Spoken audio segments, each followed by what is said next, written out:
Eesti kooriühing kutsus laulurahva 25. jaanuaril Estonia kontserdisaali oma traditsioonilisele auhinnagalale, et välja kuulutada aasta parim koor, orkester, helilooja, dirigent, noordirigent, muusikaõpetaja, kooriplaat ja korraldaja. 2014. aasta suursündmus on laulu- ja tantsupidu. Sellele kuulub meie kõigi au ja hind. Aga kooriliikumise sisemisest arengujoonest annab aimu just see tunnustus, mida preemiagaalal jagati. Alustuseks küsime aasta parimatelt, milline on nende endi aasta muusikaelamus. Jah, kahtlemata minu jaoks oli võimalus laulupeol juhatada kordamisel oma lugu, et see oli üsna kirjeldamatu tunne, kui päris aus olla, et selline täiesti omamoodi uus dimensioon avanes nagu, aga see oli tõesti kuidagi just ajataju seisukohalt hästi kummaline kogemus, et ühest küljest, et aeg on peatunud ja siis, kui see läbi oli, see oli automaatselt see tunne nagu mingi sa oled nagu, et kus sa käisid nagu, et korraks tekkis tunne, et see ei olnud enam nagu see maailm. Ja nii suure massi ees seismine oli ikkagi nagu väga kõhe tunne ja veel umbes 100 000 pealtvaataja ees, et mis siis, kui nad äkki ei saa üldse midagi aru ja jääb seisma lugu. Suur risk, aga see kõik veel võib-olla muutiski selle veel kirkamaks. Kuigi ma ütlema, esimesest auftaktist sain aru, et see ikkagi nii erinev ei ole, kui juhatada kammerkoori. Et ma ikkagi ise tunnetuslikult juhatasin kammerkoori. Milline oli eelmise aasta kõige helgem hetk ühe koori dirigendi jaoks, kelle nimi on Elo Üleoja? No laulupidu kindlasti. Ja ma pean tunnistama, et mind väga isiklikult puudutas ka Kristiina Ehini ja Tõnu Kõrvitsa laul, milles ma kogesin ka enne laulupidu mingit erilist imet, mis selle laulu ettekandel võib sündida. Et ma olin nagu täiesti veendunud, et just nimelt Kammerkoor Solare mõne esituse puhul, kus mulle tundus, et mina ei juhata seal midagi, et see muusika väljendab ennast ise ja ma olin nagu täiesti kindel, et see on täiesti geniaalne lugu. Ta on selles mõttes niivõrd geniaalne, et ta on nii intiimne, kammerlik ja samas ta toimib ka suure massi peal. Et see kinnitus oli see laulupidu ja see laulupeo lõpp, et niisugust asja nagu ma lihtsalt ei mäleta, kuidas üks lugu hakkab niimoodi toimima inimeste peal. Et nad tõesti laulavad ja nad ei taha lõpetada. Nagu üks mingi selline pidev helin, mis su sees on, mis tahab edasi heliseda ja ei taha lõppeda.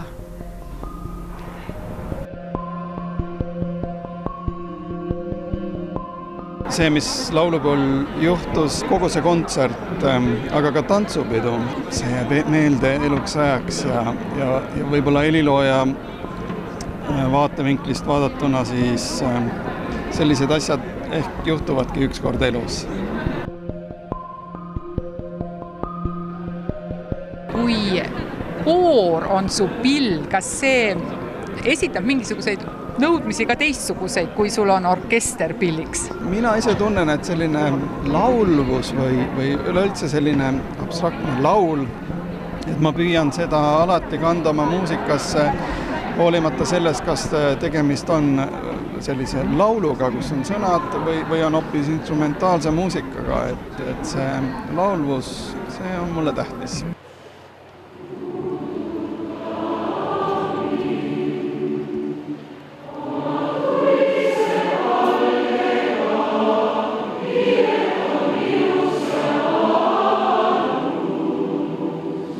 Ma mõtlen selle laulupeo laulule puudutusele, see sai ju alguse tegelikult sõnadest ja ma tundsin, et minu muusika on selle teksti teenistuses ja see tekst juba iseenesest oli niivõrd musikaalne ja niivõrd kaunis, et mul jäi ainult sellele alluda.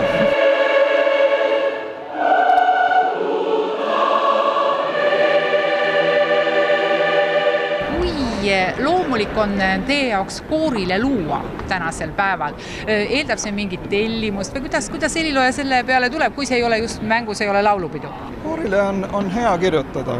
Kas ma nüüd just kogu aeg tahaksin koorile kirjutada, see on ise küsimus.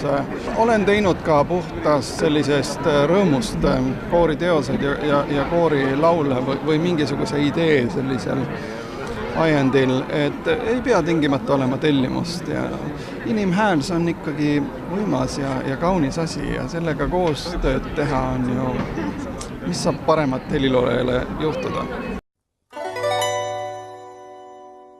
Möödunud suve laulupeol, kui oli esimese päeva õhtune kontsert ja ma läksin kuulama, et kuidas see kostab sinna kõige taha üles lauluväljakul ja ma olin täiesti lummatud, et selles kõige kaugemas kohas, selle kaare taga on seal üks tee, kõik inimesed kuulasid.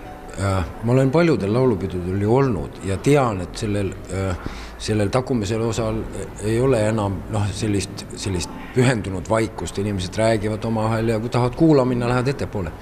Aga minu jaoks oli see möödunud suve kõige eredam hetk.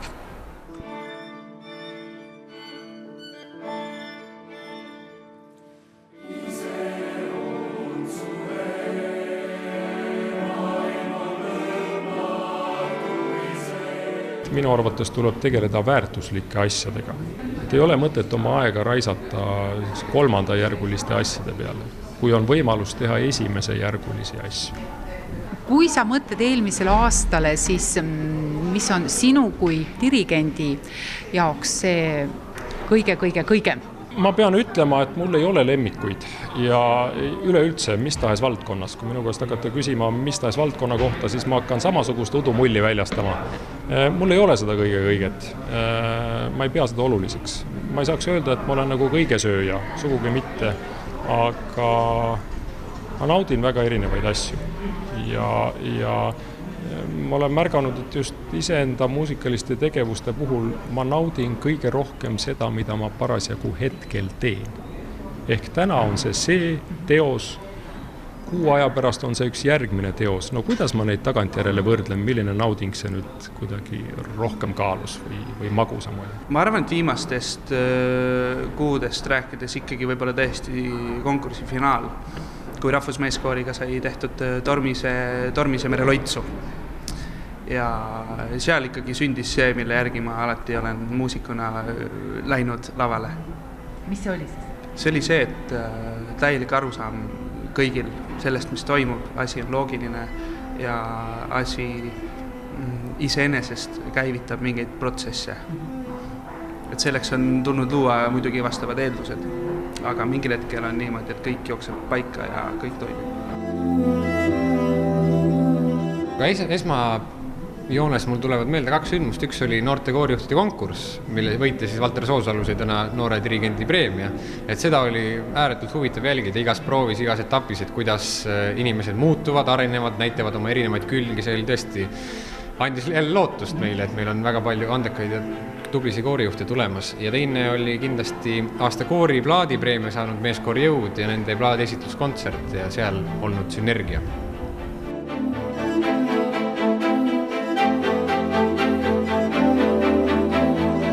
Kes on tänane Eesti laulja, et ta teenib mujalt ja tuleb rõõmuga laulma või kuidas?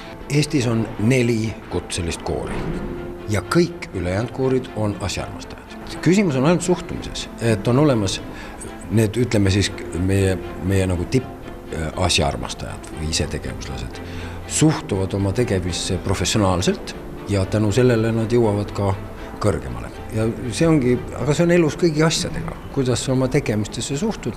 Nii et seda ongi tore tunda, et noored suhtuvad oma laulmisse, oma kooris olemisse professionaalselt ja siis on võimalik ükskõik mida.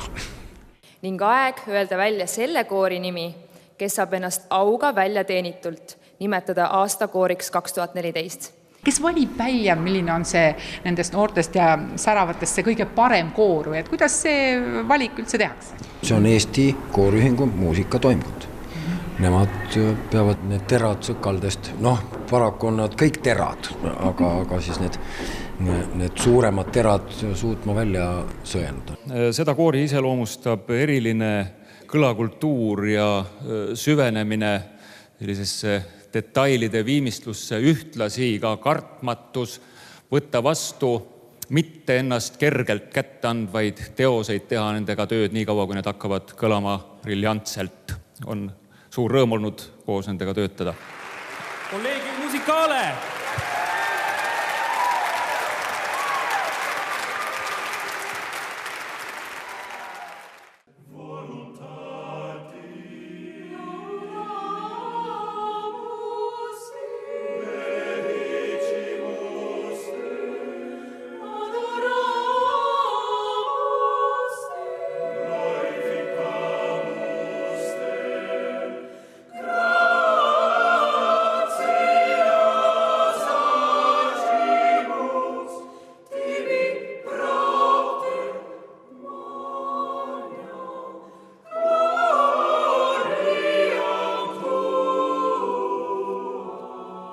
Mul üks vana koorilaulja laulab seal kooris, siis ma nagu tean, et kui millegagi ei saada hakkama, siis minnakse näiteks selle sama häälerühmaga kuhugi ja enne sealt ära ei tulda, kui on selge. Ehk see on minu meelest see, mis selle koori on hoidnud meie tõepoolest täiesti tipus. Ja nad teevad nagu kõik asi, lindistavad, mis on väga oluline töö selleks, et ka oma kõrvu, kuidas öelda, arendada. Teevad huvitavate kavadega kontserte, külastavad välismaa festivale ja konkursse. Ta on ju isetegevuskoor, need inimesed töötavad teistel töökohtadel. Annaks neile jumal jõudu, et nad vastu peaksid, et nad jõuaks seda rasket tööd sama vahvalt edasi teha. Et mina olen neile tõesti püüalt.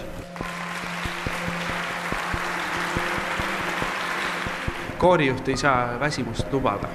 Kui ta on väsinud, siis ei juhtugi mitte midagi.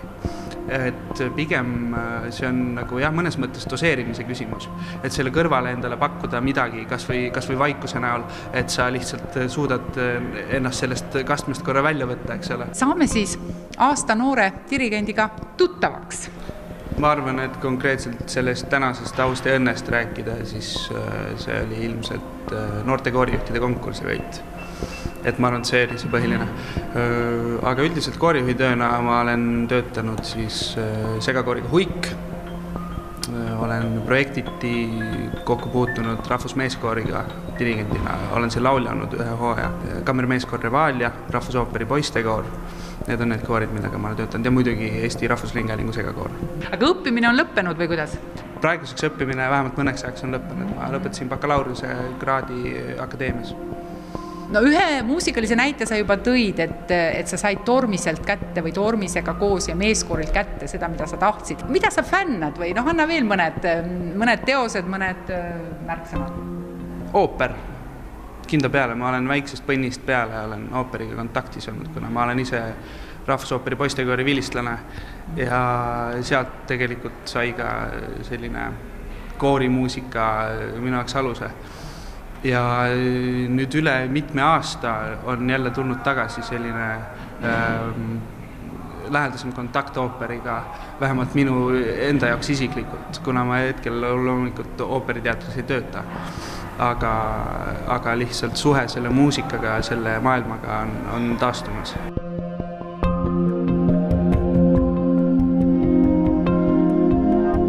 Nüüd järgmise asjana ees on esiteks Voces Musicalesega, kammerkooriga.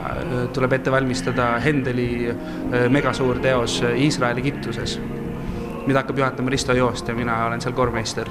Nüüd on just möödas kontserdid Paul Hillieriga ja Eesti Filharmoonia kammerkooriga. Ma olen seal kooris praegu lauljana tööl. Ja salvestasime ühtesi ka Liina Grigorjeva autoriplaadile materjali. Rahvusmeeskooriga salvestame tuleval nädalal. Nemad on juba algust teinud, aga see teos, mis mind puudutab, siis tenorisolistina, selle salvestame teisipäeval. Nii et tööd on ja tuleb ka. Ikkagi see jagamine ühelt poolt dirigenti, teiselt poolt laulja, jah? seda võivad kinnitada paljud lauljad, kellel on koorijuhi kogemus, et sa vaatad dirigenti teise pilguga ja kuna sa oskad ennetada võib-olla teatavaid asju, millega dirigent võib lagedal tulla, siis lihtsustab tööd oluliselt. Ja teinekord sellised lauljad, kes ei olegi näinud dirigenti, on ka neid, kes on näinud dirigenti vähe. Nad ei teagi, mida ta tahab ühe žesti või teisega öelda ja selles mõttes kindlasti teeb see elu lihtsamaks.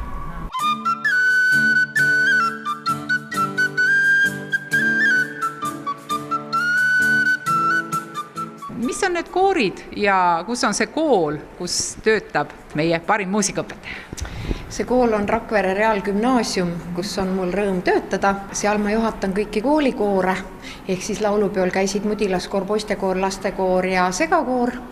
Ja peale selle siis Rakvere kammerkoori Solare ning Ida-Virumaalt meeskoori Kaevur ja Kirderanniku koori.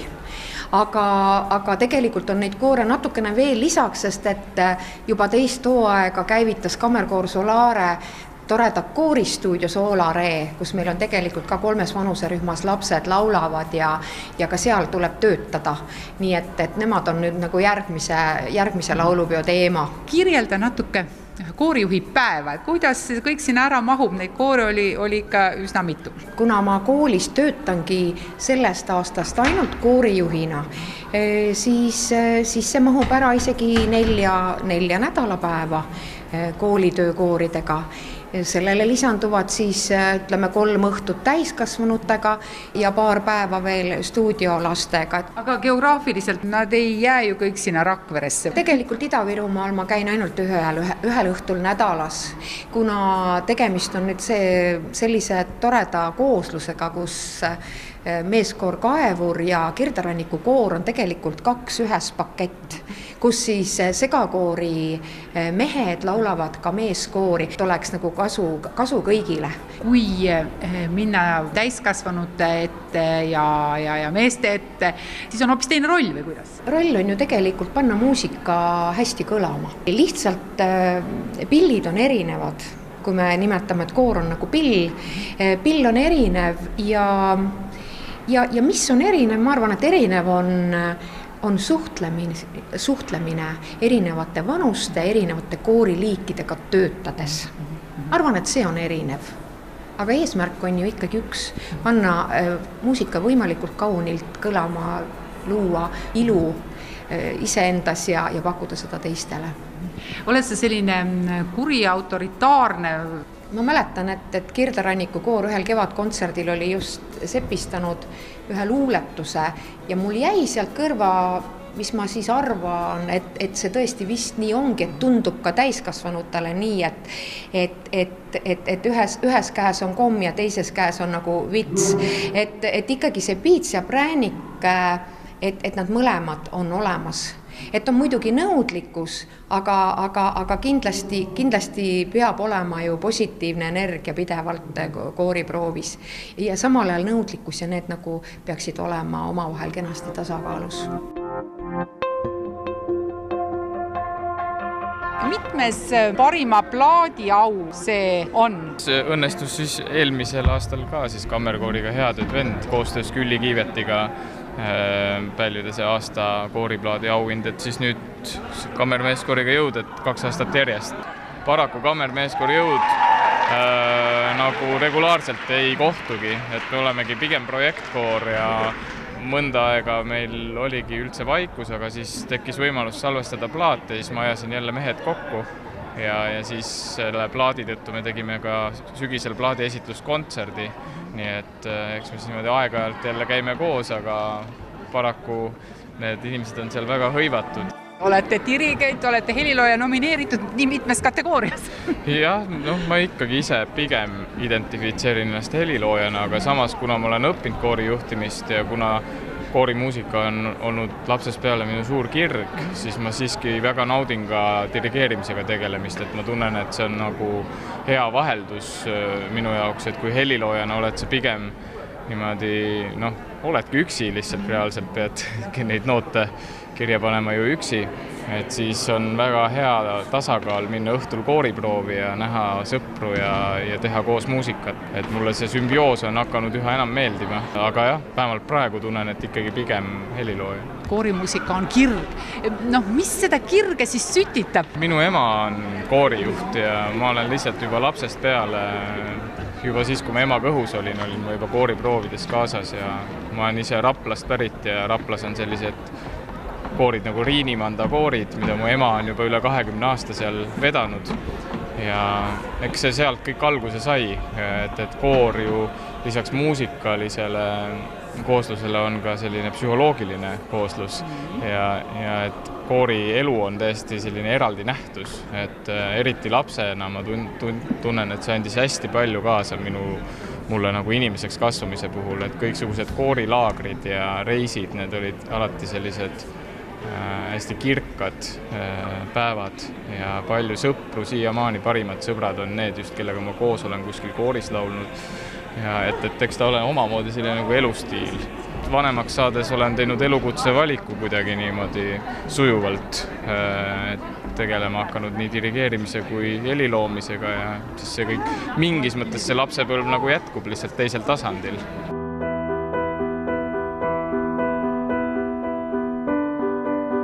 Maailma parim dirigent on minu ees, Mikk Üloja. Mida peab tegema selleks, et saada maailma parimaks dirigendiks Eestis? Maailma parim dirigent Eestis on see vast määratlus, et selle üle peaks kõigepealt hakkama arutlema. Et teeme nii, et me liiga suureliseks ei lähe. Aga ma arvan, et peab oma tööd tegema lihtsalt oma südametunnistuse järgi. See töö, mis sa oled teinud, see on meeskooritöö? Eks ma olen elu jooksul igasuguseid asju teinud, aga viimased 3,5 aastat on see meeskooritöö, jah. Ja meeskooril on sel aastal sünnipäev? 70. juubelihooaeg täpselt. Tegelikult meie sünnipäeva kuupäev oli novembri keskel. See dirigendi au tuli ka ühe plaadi tõttu või ma arvan, et sellel plaadil oli väga-väga suur tähendus. Võimalik, et tegelikult see plaat In Paradiisum Galina Grigorjeva sai eelmisel nädalal Eesti muusikaauhindade klassikapreemia. Ütleme, et mis salvestusi puudutab, siis see on Rammi ja minu ühistöö esimene salvestatud vili ja ühtegi tegu ei tehta sellepärast, et see preemiaid saaks. Et see tuleb teha oma rida. Kelle silma jääb, tore on. Mis seisus praegu meeskoor on? Kuidas sa ise seda hindad? Sa oled seal olnud nüüd mitu aastat? 3,5 aastat, jah. Meeskoor on kenasti protsessis ja see on oluline. Et mina olen ise küll lootusetult protsessi inimene. Ehk ma naudin protsessi ja nii kaua, kuni see toimub ja kui selles protsessis on positiivse nihke märke, siis on minu jaoks asi huvitav. Ja hetkel see rahvusmeeskooris niimoodi on. Mida sa praegu teed? Praegu me salvestame Norra helilooja Henrik Ödegaardi autoriplaati. Seda me teeme meeskooriga. See on selline ühistööplaat koos Gregoriani ansambliga Vox Clamantis.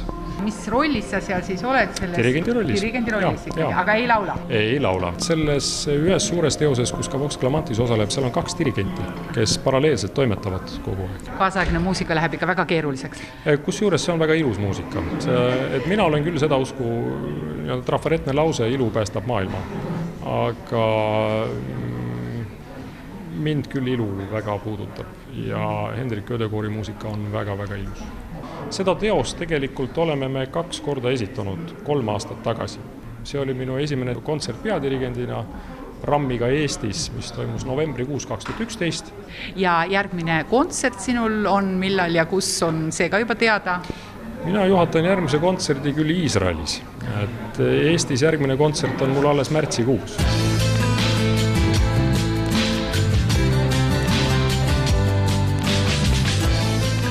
Koorigaalal hõigati välja ka 12. noorte laulu- ja tantsupeo teemad ja tegijad. 2017. aasta laulupeo peadirigent on Heli Jürgenson ja ideekavand kannab pealkirja Noored juured. Millega tegu, kellega tegu? Kui me räägime kõigepealt laulupeost, siis nagu pealkirigi ütleb, me räägime noortest ja me räägime nende juurtest. Et kuivõrd mõelda, et 2017 aasta on meil, eks ole, tähtis aasta, mis on enne Eesti Vabariigi tohutut juubelit, et siis selle eesmärk on pigem tuua neid noori, kes siis seda järgmist aastasada hakkavad alguses kandma, tuua neid rohkem fookusesse, anda neile julgust, lootust, ka neile, kes kaare all tulevad, et näidata, et me teeme seda asja koos, ka meie oleme noored, teie olete noored, ja teeme nendele nii-öelda siis Eesti koori korüfeedele ja publikule siis sellise kingituse või sellise lootuse süsti. Laulu- ja tantsupeo sihtasutus kuulutab ju välja nende ideekavandite konkurssi ja 4 laekunud tööst võitis, nagu täna kuulda, oli Rasmus Puur ja Veiko Tubina töö, mis kandis pealkirja Noored juured ja tundus nagu kõige vahvama ideega ja kuna see statuut näeb ette, et peadirigent saab olla laulupeo puldis käinud dirigent ja Rasmus on alles vähe kogenud ja rohkem seotud orkestritega ja noor helilooja, siis tema töös oli minu nimi kirjas selle peadirigendi koha peal. Ideekavand sai alguse tegelikult sisulisest küljest, et kuivõrd siin viimastel aastatel on kogu aeg räägitud, et noored lähevad kõik ära ja meid ei jää siia üldse ja et nad ei tule enam tagasi, siis kõik ei lähe ära. Ja on osa inimesi siin, kes tahavad oma juuri siin ajada mulda ja veel sügavamale, kui need praegu on. Ja samamoodi repertuaariga tuua seda kontakti minevikuga, ehk siis meie suured koorieliloojad, kes meil on praegu, et mida nemad kirjutasid siis, kui nende juured olid veel sama väiksed kui meie noortel praegu. Et me saaksime seda ajapidet ja huviga näiteks avastasin seda ideekavandit kirjutades, et näiteks Mihkel Lüüdik kirjutas selle Koidu, kui ta oli 24 aastat vana ja kirjutas selle veerand tunniga, eks ole. Ja praegu on see tohutu tüvitekst meie koorimuusikas, et selliseid avastusi tegelikult veel luua. Ja kui mõelda, et tõesti 24-aastane, mina veel ei ole küll, aga kirjutas säärase niivõrd olulise loo Eesti kultuurimaastikul, et millist tähtsust see omab ja milline energia tegelikult on, eks ole, ühes noores inimeses. Rasmuse töös oli see tore idee, et laulupeol kasutatakse sellist repertuaari, mida heliloojad on kirjutanud oma noorpõlves, ehk me vaatame sinnapoole ja samamoodi ta kindlasti kavatseb tellida noortelt heliloojatelt uusi lugusid ja ma arvan, et ta kirjutab ka kindlasti ühe laulu ise.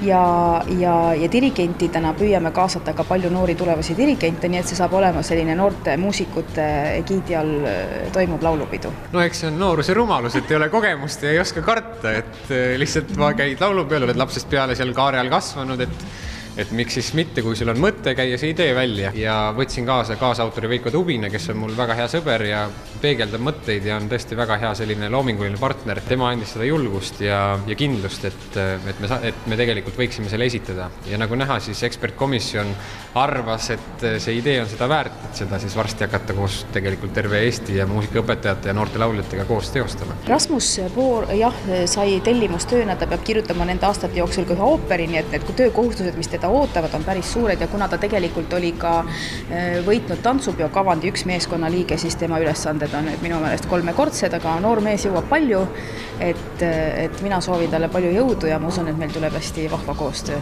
Tõesti, laululaps olen olnud, aga muusikaliselt eelkõige on oluline tähis, et 2007. aastal koos sõbra Edmar Tuulega lõime noorteorkestri Real Major ja sealt edasi siis ongi läinud see kirjutamise isu ja siis see ahvatles mind minema õppima siis heliloomingut Muusikaakadeemiasse, mille ma siis möödunud aastal lõpetasin ja selle kõrvalt õppisin ka Tõnu Kaljuste juures dirigeerimist, et need asjad on kuidagi väga seotud olnud ja pigem tõesti eelkõige heliloojana praegu ma seda oma aega sisustan siis, et lõpetasin kooli ära ja nüüd olen siis vabakutseline helilooja, eks ole, kõlab uhkelt, aga iga päev on see, et istud üksi kodus ja kirjutad muusikat, et ega siin midagi väga sellist eksklusiivset ei ole.